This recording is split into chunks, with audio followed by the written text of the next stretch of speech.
Did Bukele just prove that authoritarianism works?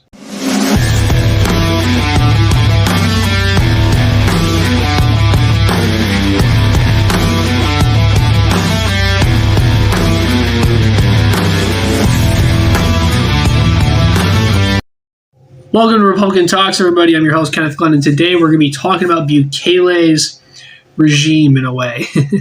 So Bukele, for those of you who don't know, is the president of El Salvador. He got elected in 2019.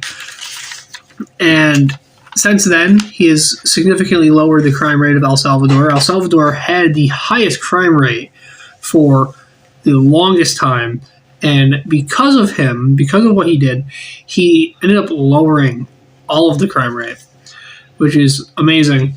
So for a little bit of backstory, Bukele ran for an independent party in El Salvador. The two parties in El Salvador is the FMLN party and the Arena party. And Bukele was different. He wanted to actually bring change and wanted to actually eliminate crime, and he had a great plan to do that. And it succeeded very, very well. So we're going to get into that right now. Basically, Bukele, what he did is he slowly took over all three branches of the government, basically until all three branches of government were in his control. And this is the part where I think that America could also adopt this system, which would be really great, actually, to get rid of the lower the crime rate significantly here as well. But he slowly took over all three branches of government, and the crime rate was super low. It was the lowest it's ever been at that point in time. But then one day, tragedy struck. One day, 85 people were killed. And Bukele's like, that's it, you're screwed. Basically, you know when your mom was chasing you up the stairs as a kid or whatever, and she did the counting thing? She did the whole, 1, 2, 2 1/4, 2 1/2. But, she never got to 3, right? Until she did. That one day she snaps and then she just starts beating the piss out of you for whatever reason it is. That's basically what happened. Bukele did this. 85 people were killed, and he ended up arresting 6,000 people. Everybody went to jail. He just went to town. He's like, it's like Oprah Winfrey. He's like, you get arrested, and you get arrested, and you get arrested. Now, I want to make this very clear. I understand that some people that got arrested may not have been actual criminals, and they have not been given legitimate court cases. I don't think they've been given court cases at all, to be honest with you. However, he did clean the streets up. And since then, he's arrested 60,000 or so people. And since then, the crime rate or the murder rate has been less than 1% or one a day. It's been less than one murder a day for a couple of years now, which is just absolutely insane.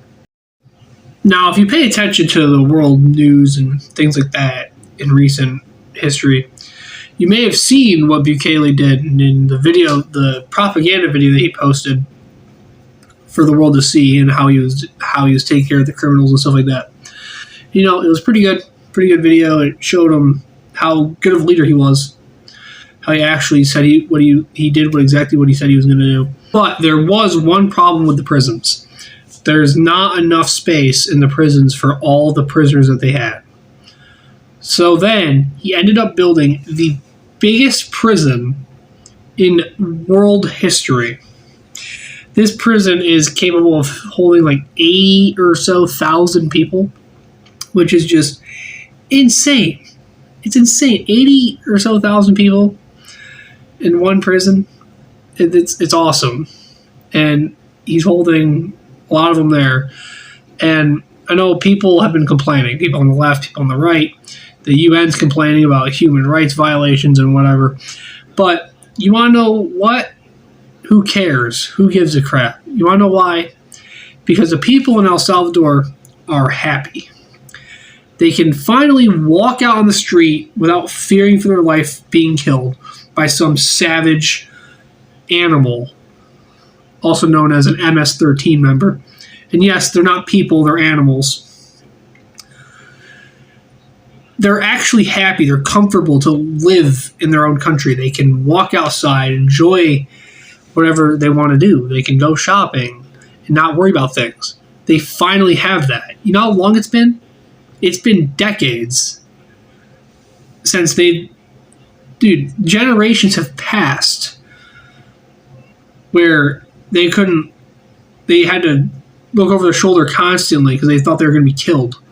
And they never knew, like, if they'd make it home. And now they can actually do that. And right now, Bukele has like a 91% approval rate because of what he did. So, is what he did right? Probably not. But, is it justified? It definitely is. I mean, me personally, I think he did the right thing as well. But I imagine most people would agree that if you have a democracy, that you should keep it a democracy. You should checks and balances. But in this scenario, I actually agree with what he did. Is it right? Probably not. But I still agree with it because the results of it are good.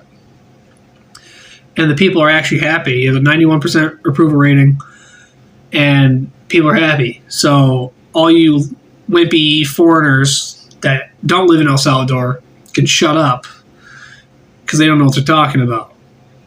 All right, so I thought I'd talk about that, bring that up, and talk about that for a little bit. Hope that you guys. Please leave a comment, subscribe for more. And I'll see you guys later. Peace.